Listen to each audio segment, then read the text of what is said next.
Ceux qui nous succèdent vont directement naître dans une prison dont ils ne pourront s'enfuir, car ils n'auront aucun point de référence à la liberté telle que nous l'avons connue. Je vais vous montrer cet article de la BBC et le parcourir avec vous. Regardez ça, c'est assez intéressant.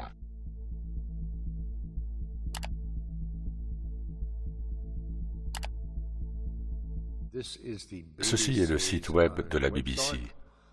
Voici ce que sera l'impact du Covid sur nos bureaux et nos maisons. J'entends beaucoup de gens parler de post-futur. Il n'y a pas de post-futur, les amis. Il est écrit ici, un jour le virus s'estompera. Il pourrait être éradiqué. Mais même dans ce cas, la vie ne reviendra pas simplement à ce qu'elle était avant le Covid-19. Sous l'impulsion de la crise, les architectes ont repensé les bâtiments que nous habitons. Ok, donc défilons vers le bas et rencontrons Leila. Son origine et son âge sont indéterminés. Nous sommes en 2025. Leila travaille chez elle 4 jours par semaine, et c'est ainsi depuis le verrouillage économique de l'année 2020. Ok, donc ils sont enfermés depuis 2020, et nous sommes ici en 2025. À 6h30, elle part au travail, elle arrive à son bureau à 7h pour des réunions. Les heures d'ouverture de l'entreprise où elle travaille sont échelonnées pour réduire au minimum le nombre de personnes arrivant en même temps. Pas de contact humain.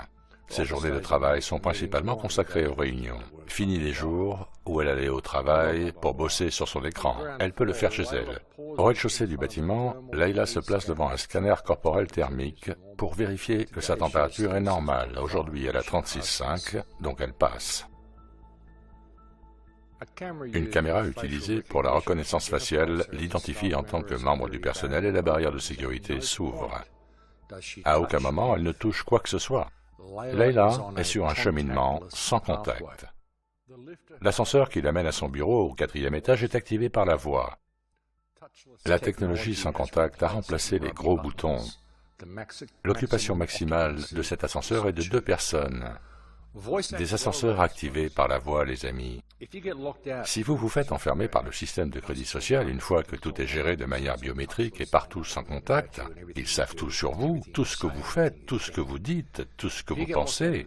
Si donc vous êtes bloqué hors du système en raison d'une baisse des points de votre crédit social, l'ascenseur de votre bâtiment ne fonctionnera même pas parce qu'il est activé par la voix et votre voix sera reconnue par l'ascenseur en tant que personne à l'accès refusé. Donc vous aurez des portes à commande vocale et des serrures intelligentes qu'ils vont installer chez vous. Il n'y aura bientôt plus de clavier numérique. Très vite, ils seront biométriques, activés par la voix.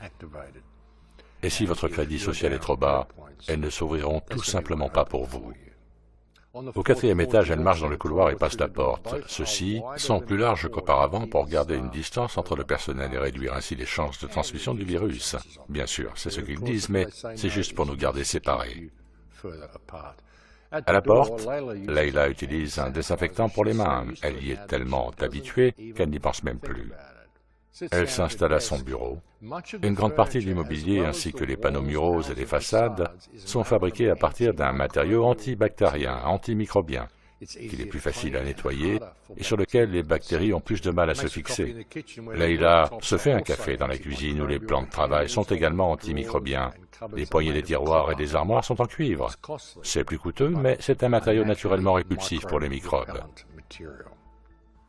Le système de climatisation utilise la lumière UV pour tuer les agents pathogènes. Cette lumière réduit aussi l'humidité afin d'éviter la multiplication des germes et répond à un flux de données provenant de capteurs fixés autour du bâtiment ainsi que des capteurs portables utilisés par le personnel. Des capteurs de proximité également, les amis. Génial.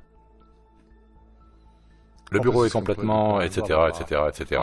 Une grosse propagande ici pour nous faire savoir comment Leila a fait face à tout cela, alors qu'elle ne va au bureau qu'une fois par semaine. Leila a déménagé en banlieue avec un ami après le verrouillage en 2020. Quand le verrouillage est arrivé, elle pensait que le travail à domicile ne durerait que quelques semaines et qu'elle se débrouillerait avec un ordinateur portable sur la table de la cuisine. Mais quand les semaines se sont transformées en mois et que les mois se sont transformés en années, elle sut qu'elle aurait besoin d'un bureau chez elle. Quand les semaines se sont transformées en mois et que les mois se sont transformés en années, Que pensez-vous de cette nouvelle norme, les amis? Et réalisez que dans ce scénario, avec la technologie de l'activation par la voix, donc des serrures de porte activées par la voix et le système du crédit social, ils ont réussi à transformer le monde entier en une prison, et chaque maison en une cellule de cette prison, de laquelle vous n'êtes seulement autorisé à sortir que si vous vous comportez bien. Vous ne pouvez sortir que si vous vous comportez de la manière dont le gouvernement le décide.